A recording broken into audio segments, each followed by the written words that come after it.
Let's break global news. Iran ने दावा किया है कि कतर ने उसके 3 पायलटों को 2 मार्च से हिरासत में रखा है। ईरान के मुताबिक ये पायलट उस समय विमान उड़ा रहे थे जिन्हें कतर की एयर डिफेंस ने मार गिराया था। एक अन्य पायलट की मौत होने की बात भी ईरान ने कही है। ईरान ने रेड क्रॉस से तीनों पायलटों की स्थिति की जांच और परिवार से मुलाकात कराने की भी मांग की है। हालांकि कतर ने इन आरोपों को पूरी तरह खारिज कर दिया है। कतर का कहना है कि उसने किसी ईरानी पायलट को हिरासत में नहीं लिया। उसके मुताबिक ईरानी विमानों ने कतर के हवाई क्षेत्र में प्रवेश किया था और सीमा की रक्षा के लिए कार्रवाई की गई। इसी बीच ईरानी सेना के कमांडर इन चीफ अमीर हातमी ने अमेरिकी सैनिकों को मारने या पकड़ने वाले व्यक्ति के लिए $30,000 के इनाम का ऐलान किया है। महिला के ऐसा करने पर इनाम $60,000 होगा। दोनों देशों के बीच तनाव के बीच ये बयान सामने आया है।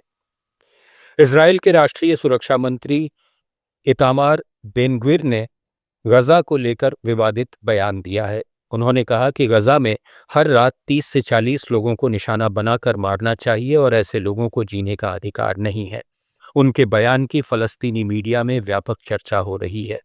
बेन-ग्विर ने गजा में इजरायली हमलों में कमी की भी आलोचना की। इससे पहले भी उनके बयानों को लेकर अंतर्राष्ट्रीय स्तर पर विवाद हो चुका है।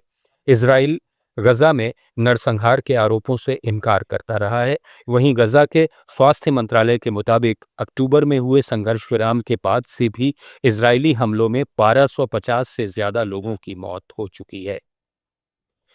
रूस ने यूक्रेन के क्रिवीरी शहर में भारतीय मूल के अरबपति लक्ष्मी मित्तल की कंपनी आर्सेलर मित्तल के स्टील प्लांट पर मिसाइल हमला किया। हमले में 2 लोगों की मौत हो गई जबकि 13 कर्मचारी और ठेकेदार घायल हुए हैं। हमले से प्लांट की ऊर्जा व्यवस्था और ब्लास्ट फर्नेस से जुड़े अहम हिस्सों को नुकसान पहुंचा है। इसके चलते उत्पादन का कुछ काम अस्थायी रूप से रोकना पड़ा। राहत और बचाव के लिए दमकल कर्मी, मेडिकल टीमें और रेस्क्यू दल मौके पर पहुंचे। ये प्लांट यूक्रेन का सबसे बड़ा स्टील प्लांट माना जाता है और देश की अर्थव्यवस्था के लिए काफी अहम है। रूस इससे पहले भी 2022 में इस प्लांट पर हमला कर चुका है, जिसमें एक रोलिंग मिल नष्ट हुई थी और एक कर्मचारी की मौत हुई थी। बता दें कि लक्ष्मी मित्तल की कंपनी ने 2005 में इस स्टील प्लांट को खरीदा था।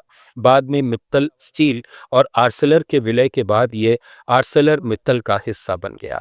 खास बात यह है कि क्रिवीरी यूक्रेन के राष्ट्रपति वोलोदिमीर जेलेंस्की का गृहनगर भी है। अमेरिकी राष्ट्रपति डोनाल्ड ट्रंप ने दक्षिण कोरिया के साथ होने वाले संयुक्त सैन्य अभ्यास में बड़ी कटौती का आदेश दिया है। ट्रंप ने इसकी वजह दक्षिण कोरिया का ईरान के खिलाफ अमेरिकी प्रयासों में सहयोग से इनकार और उत्तर कोरिया को इन अभ्यासों से मिलने वाला कथित दुश्मनी भरा संकेत बताया। इन 11 दिन के अभ्यास में करीब 18,000 दक्षिण कोरियाई सैनिक शामिल होने वाले हैं। उत्तर कोरिया के नेता किम जोंग उन पहले ही इन अभ्यासों को आक्रामक युद्ध की तैयारी बताते हुए जवाबी कार्रवाई की धमकी दे चुके हैं। अमेरिकी राष्ट्रपति डोनाल्ड ट्रंप ने तुर्की, सऊदी अरब और पाकिस्तान के बीच हुए मक्का रक्षा समझौते का स्वागत किया है। ट्रंप ने इसे मध्य पूर्व में एकता और सामूहिक सुरक्षा मजबूत करने वाला साहसिक कदम बताया।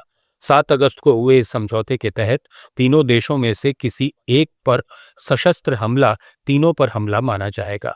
तुर्की ने साफ किया है कि यह समझौता ईरान के खिलाफ नहीं है। वहीं भारत ने कहा है कि वो इस समझौते के क्षेत्रीय और भारत पर पड़ने वाले असर का आकलन कर रहा है। तुर्की के विदेश मंत्री के मुताबिक जरूरत पड़ने पर तीनों देश खुफिया जानकारी, लॉजिस्टिक मदद और सैन्य सहायता दे सकते हैं।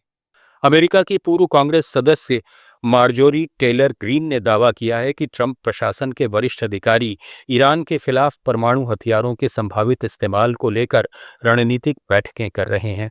ग्रीन ने सोशल मीडिया पर कहा कि उच्च स्तरीय चर्चाएं वास्तविक हैं और प्रशासन परमाणु कार्रवाई की सीमा कम करने पर विचार कर रहा है। हालांकि उन्होंने अपने दावे के समर्थन में कोई सबूत या दस्तावेज पेश नहीं किए हैं और अमेरिकी सरकार की ओर से भी इसकी कोई पुष्टि नहीं हुई है।